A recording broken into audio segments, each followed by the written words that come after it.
You guys have questions on this? I might send Commissioner Riley back up to the podium. The Mass Teachers Union, Yeah, why don't you talk to them? Mass Teachers Association president called this a disaster. She said it was an attempt to deflect from the governor's failures during the vaccine rollout. Those were her words. And she asked, what is the plan to get teachers vaccinated? So I guess I would ask either one of you to respond to the first one, but also what is the plan to get teachers vaccinated? So we know teachers have been prioritized, and I believe they're next up in line after the 65-year-olds and the people with 2 comorbidities. And so, the numbers have been going up with shots in the arms, and, obviously we want to get as many mitigation strategies as we can for our educators, whether that's mask, ventilation, whatever. We think vaccination is one important strategy, but as Dr. Fauci pointed out, I think the President pointed out, vaccinations are not required to go back to school. Can the governor respond to? We have a pooled testing program. We have 900 schools participating, and they represent 300,000 students, staff, and teachers. That is another issue that the CDC recommended that states and localities pursue to offer mitigation as well, on top of all the mitigation that's already been put out by the folks at DESE and worked through the American Academy of Pediatrics. This conversation is something that's been going on in Massachusetts for weeks and months. School vacation just ended. There's another school vacation at the end of April.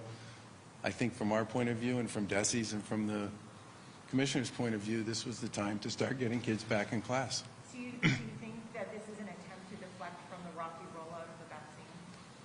We're number 1 in the country in first doses per capita among our peer states that have more than 5 million people. That's 24 states that are basically our size or bigger. And we've been a top 10 player for the past 2 or 3 weeks. I would hate to distract from that information because that's a really good story. You've been pushing for so many months. You've been pushing for so many months to get kids back in school full time. Why not have teachers be part of one of the earlier phases of this vaccination so you could have this be a reality, not have to go to the regulatory response? We started with, first of all, the CDC's put a lot of guidance out on how to organize and structure vaccinations. And one of the major things that they talked about, and so did our advisory group, was preservation of life. There is simply no doubt in any of the data, anywhere, any place, that people over the age of 65, people in long-term care settings, people with multiple comorbidities, they are by far the most at risk when it comes to COVID, of dying and of being hospitalized. And those were the directions and the guidance that we pursued based on the information that we got from the CDC and from others. The teaching community, the child care community, transit community, there were a number of other communities on the employer side that are right behind those folks. But I think by making a decision to make sure that we vaccinated the people who in overwhelming numbers represented those who ended up in the hospital and passing away first, that was the right thing to do. Commissioner, is there people in the room that are eligible right now, they still can't get appointments? I know you said it would take at least a month. Any more thoughts to improving the sign-up process, a centralized booking system, pre-registration, anything after what happened last week? Well, last week, 70,000 people made appointments. It was a bad user experience, which we own. And we need to do better, and people have been working ever since then to continue to improve both the user experience but also the capacity of the system to manage millions of people on it at one time. But I've said for several weeks now that every dose we get every week, first dose, remember this whole thing is about first doses, second doses come automatically after somebody gets a first dose. So the whole game about expanding the universe is about first doses. Every first dose we get ends up in somebody's arm. And it ends up in somebody's arm in a big hurry. The problem we have is we get 130,000 first doses a week. And we have a much bigger universe of people who are eligible to be vaccinated. Now, it is our hope, I would say at this point it's more than our hope, it's our anticipated expectation that as the J&J vaccine goes through this process, and as Pfizer and Moderna, both of whom testified in front of Congress today, say they're going to continue to increase their production capability, that we'll have more vaccine. Now, if we have more vaccine, we have plenty of infrastructure to deliver more doses every day. But at this point in time, we're a top 10 daily doser here in Massachusetts. We're a top 10 performer in first doses per capita, and we're number 1 among the states that are our size or bigger nationally. And I think the big challenge that we face in terms of dosing more people at this point is 100% a function of how much vaccine we get each week from the feds. Governor, one of the things, Governor, that the teachers talked about, in addition to getting vaccinated, is the ventilation problem. These old buildings, talked about bringing fans in, opening windows when it's 20 degrees, which doesn't seem like it's going to help much. Are you absolutely sure that those buildings are going to have enough ventilation statewide? Well, keep in mind that Joseph Allen, who's over at the Chan School and is probably one of the country's leading authorities on ventilation, has basically said that if you want to open the window, you can get 4 turns of the air if you open it just about half an inch, maybe a little more. In addition to that, I don't know what the total amount is, but DESE has spent a lot of money on making available to school districts air purifiers, ventilation equipment, and school districts have spent a lot of the federal money that they've gotten on the same thing. But again, if you look at the data, with 80% of the communities having some degree of in-person education, there's not a lot of evidence of school transmission. And that's not just here in Massachusetts, that's everywhere. And that includes, you know, old school buildings, new school buildings, small school buildings, big school buildings. The mitigation processes and protocols that people have been employing in this have worked. Is there a sense, but wasting doses, the most recent data from the state shows that providers across Massachusetts waste the Moderna vaccine more than the Pfizer vaccine. And as you just mentioned with J&J coming up for review, and with the understanding that capacity is only going to increase, what's the state's plan to make sure that doses don't continue to get wasted on a larger scale with the addition of their vaccine? Well, at this point, I think every dose that gets lost is a shame. But remember, some of the doses that get lost has to do with things that have nothing to do with whether or not the shots were used. It could be a bad batch. I mean, that happens. But I don't have today's data, but the last time I looked at this data, the total number of doses that went unused was less than a little over 1/10 of 1%. The vast majority of the doses, the 99% plus of the doses that have been delivered to Massachusetts have either been put in somebody's arm or going to be put in somebody's arm. One of the big benefits of the J&J vaccine, if it gets approved, I feel like I'm waiting for Godot, is that vaccine doesn't require the same degree of deep freeze that we have with Pfizer and Moderna. And so the two benefits to that are, number one, you don't need to have the refrigeration capability in the first place, and the second is you don't have to figure out every night exactly how many you need to thaw over the course of the night to make sure you have them available for your appointments tomorrow.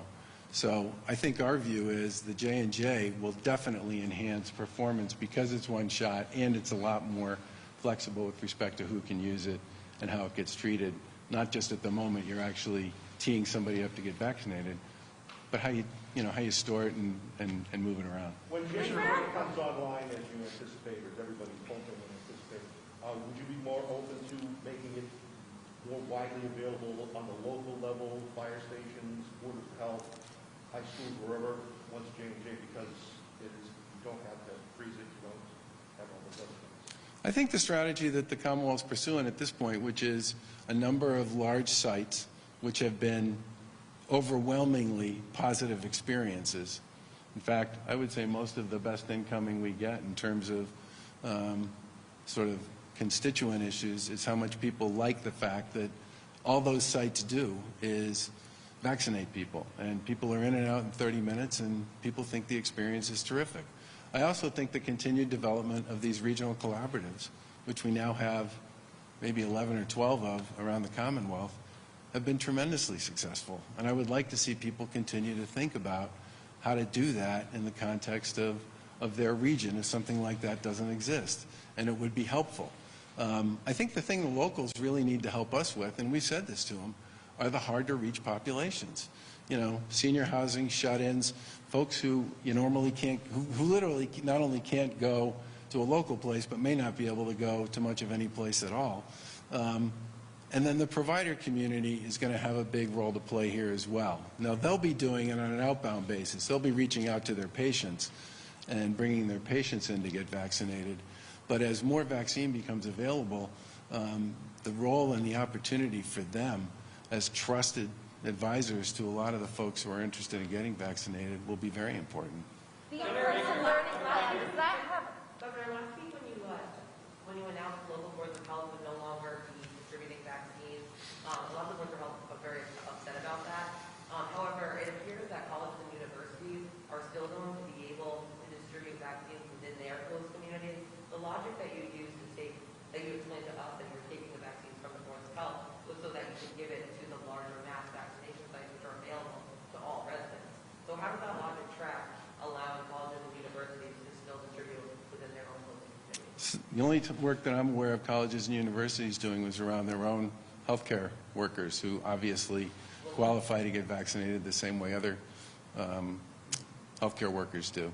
With respect to the locals, many local boards of health are key players in these regional collaboratives. The local boards of health in Berkshire County, Barnstable County, Franklin County, Worcester County, Upper Merrimack Valley, the Tri-Community program that's just south of Boston, the local boards of health are big players in those.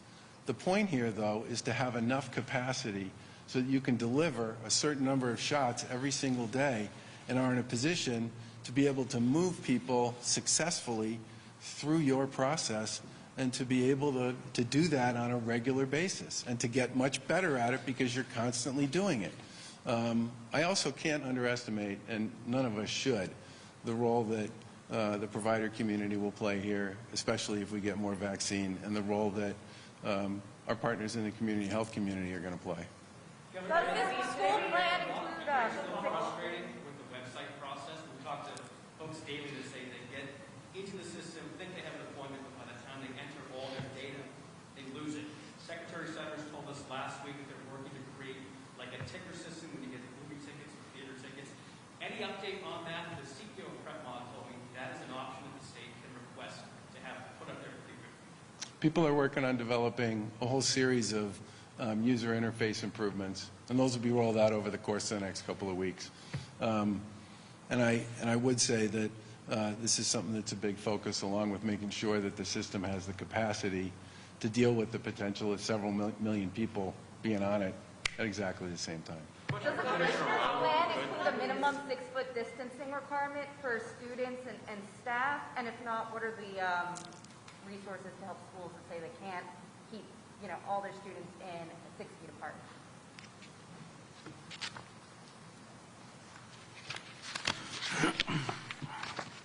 The question is distancing question? Yeah, is there a minimum 6-foot distancing requirement? So our guidance says 3 to 6 feet. So we've always said from the beginning that we're recommending 3 feet, and if you can do more, you should do so. I would just remind people that in Europe and Asia, and in fact in many states in this country, people are at 3 feet or less. So we're sticking with our guidance, which is 3 feet, and if you can do more, please do so. I think what we've seen even here in Massachusetts is there are districts that are currently operating at 3 feet. There certainly are special education programs that are operating at 3 feet. And anecdotally, we haven't seen any difference between 3 and 6 feet. And we hear that there's going to be studies coming out in the near future demonstrating that there is negligible difference, if any, at all, between 3 and 6 feet. So stay tuned for that. And for school districts who say that they still, they worry they might not even be able to fit all of their students and keep them within 3 to 6 feet, what should they do, or what resources exist for them? We'll work with individual districts that are challenged by the 3-foot mark. Commissioner, you had mentioned earlier the idea of taking remote and hybrid learning off the table, but you also said that this all hinges on the health metrics. We've seen them go in a good direction, obviously, but I'm just curious, if they're taken off the table and these metrics go south, how is that supposed to work for the rest of this school year? So we had districts plan at the very beginning for all 3 models, for in-person, hybrid, and remote, knowing that they would likely have to shuttle back and forth along the continuum. I think we're in a place now where we're hopeful that Now people, at least in elementary school, are going to move towards in-person, and that we won't have a setback with variance or what have you. But people are ready to change as needed. But as far as the exception, you said that there's waivers that would be available. Can you explain a little bit more about how that would work? Sure. I mean, the easiest example is we have districts right now that are in fully remote, and it may be a hard lift for them to go immediately to full in-person, and they may ask for to start in hybrid first, and then gradually move into full in-person. Commissioner Rowley, does this mean that Boston would not get a pass? Maybe it's a better question for the governor. At times, Mayor Walsh has asked for a delay in moving a phase. Would Boston have to stick to your plan no matter what? I would assume that Boston has to stick to our plan, yes. We should tell them about Boston, I thought, was going back. Yeah, they're actually trying to move earlier. One thing that's important for people to know is there are many districts right now that are in the process of bringing back their elementary school kids, right? They've seen, just by having their schools open for hybrid, that they can manage this, and there is limited transmission, if any. And so people have already, on their own, begun to migrate towards full in-person. We're just further opening it up for people. Commissioner, why not work with the teachers' unions? They told us this morning that, you called, Mary and Jimmy told me this morning you called her 15 minutes or so before you made your remarks and didn't even share what the remarks were. Why not work a little more hand in hand? We have a weekly standing meeting with the teachers' union, and we continue to have that, and we will continue to do so. Why not? Why didn't you share your plan with them? We did. We gave them the heads up, the courtesy heads up that we give to legislatures and everyone before we do it. She said you told her you were making an announcement. That's it. Well, she wrote back to me and said, we'd like to hear more, and I said, sounds good, and we'll talk about it more. Remember, this has not been approved yet. This is merely me talking to the board saying that we're going to be coming forward with this plan, and then they will have to vote on it. Governor, a follow-up on my earlier question about colleges distributing vaccines. I today interviewed students and professors that were eligible under the state's eligibility list, but the colleges are only distributing within their own community. So why should members, and if they're getting appointments easier for people that are trying to sign up and say, the Reggie Lewis Center, why are we making it easier for people at the elite institutions to get appointments? I don't know the answer to your question. We'll have to get back on. I'm not familiar with that. Governor, a state senator is calling for an audit of your vaccine distribution and contracting processes. She says she's not getting the answer she wants from your administration about why you're allocating what to where. Also, the oversight committee hearing is coming up this week. Is your administration prepared to give those answers up and defend your course of action? I think since the beginning of the pandemic, we've had bi-weekly meetings, semi-weekly, whichever one is every other week, with members of the legislature, and we've answered thousands in writing of specific questions that we've been asked about one thing or another. And we're going to continue to be a collaborator with the legislature on issues involving the way we've handled and the way we will continue to handle in the future COVID going forward. And I expect and anticipate that some of the questions that people have raised with us privately we'll probably hear publicly on Thursday, and probably some other ones as well. But, there's weekly conversations about all this stuff that go on between the administration and the legislature about all kinds of things, just like there are weekly conversations that go on between the administration and our cities and towns. We've been doing that. We'll continue to do that. It's part of the nature of the way we believe this is supposed to work. I think in many respects, the lack of supply that's attached to the issue associated with vaccines is a tremendously anxiety-provoking issue. When you get 450,000 requests for new first-dose vaccines each week, and you have 130,000 first-dose vaccines that are available, that creates anxiety. And when you have 1 million people who are eligible to get a vaccine, and you only get 130,000 first doses a week, that creates anxiety.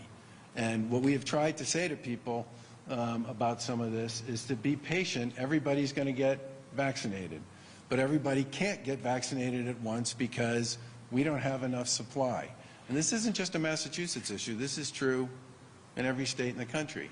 I do believe, not to come back to the J&J piece again, but J&J if it gets approved, is a single dose. That's a really big deal in the context of how this process works. It doesn't require some of the deep freeze issues with respect to storing and thawing and all the rest that Moderna and Pfizer require. In addition to that, Pfizer and Moderna both said today, Pfizer said they were going to double their monthly production in the month of March. That's a really big deal with respect to dealing with some of the anxiety that people have about their ability to access an appointment, or some of the folks that we have who want to do more to be able to do more. So when I look at this thing from where we sit right now, we'll continue to collaborate with the legislature on all of this stuff. But the single biggest thing that will take down some of the anxiety that people have about pace, speed, and all the rest, because we're putting, every dose we get is going in somebody's arm within 10 days of getting that dose from the feds. The biggest thing we need to take down some of the anxiety is a lot more production and vaccine produced by the companies and distributed through the federal government to the states. Will any of those website improvements, do you expect any of those website improvements you talked about to be in place in time for Thursday when tens of thousands of new appointments drop? Well, there's constantly updates that are being made to the website, and we'll certainly make sure that you guys know about them, and we'll make sure the public knows about them as they become available. Thanks, guys. Are you going to change the vendor?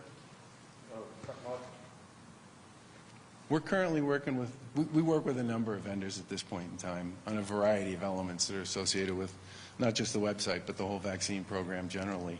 And everybody is on point with respect to the fact that this is a really important week, and we better make sure we get it done and get it done well for people. Is there any way? Thank you. Stay tuned.